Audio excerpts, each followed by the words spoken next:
And You so stay in sponge mode. yeah, I stay in sponge mode Love and, that. and also learning. And I think that's the funnest part of the job, right? So I feel like without that part, you get a little stale or static and then you kind of lose focus. And I've always said that if you are stuck creatively, it's because you stopped learning.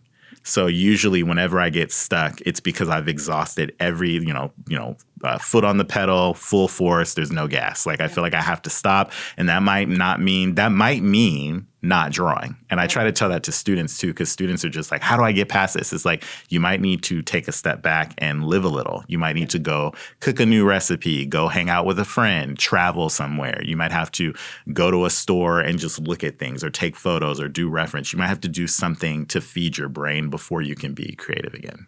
Love that. Love that. Okay, so let me ask you this. Well, working on Black Panther, a film celebrated for its visuals and cultural significance, right? What is the collaborative process like between a costume designer and a set designer to bring such a rich concept to life on screen? And then on top of that, Black Panther wasn't really ever on TV before this, right? You just saw it probably in a comic book, but to make it come to life in the way that it did, what was going through your mind? So I had the great fortune on Black Panther to work with costume designer Ruth Carter.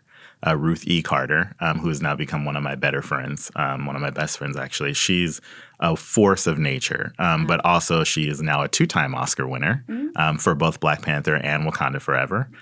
Very proud of her for that, always. But she's also just a genuinely kind individual to work with and to collaborate with, and she cares about her crew, and she also cares about storytelling, right? So she's thinking about the overarching avenues of everything. So for Black Panther 1, she gave me the call. She told me she was going in to basically, to get this part or to get this job.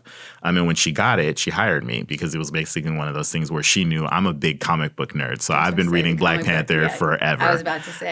So I knew all the things Mansa Musa, all the things about the gold, and that translates to vibranium. So I knew the translations well, but I knew that it was also something that was going to kind of change culture and shift culture.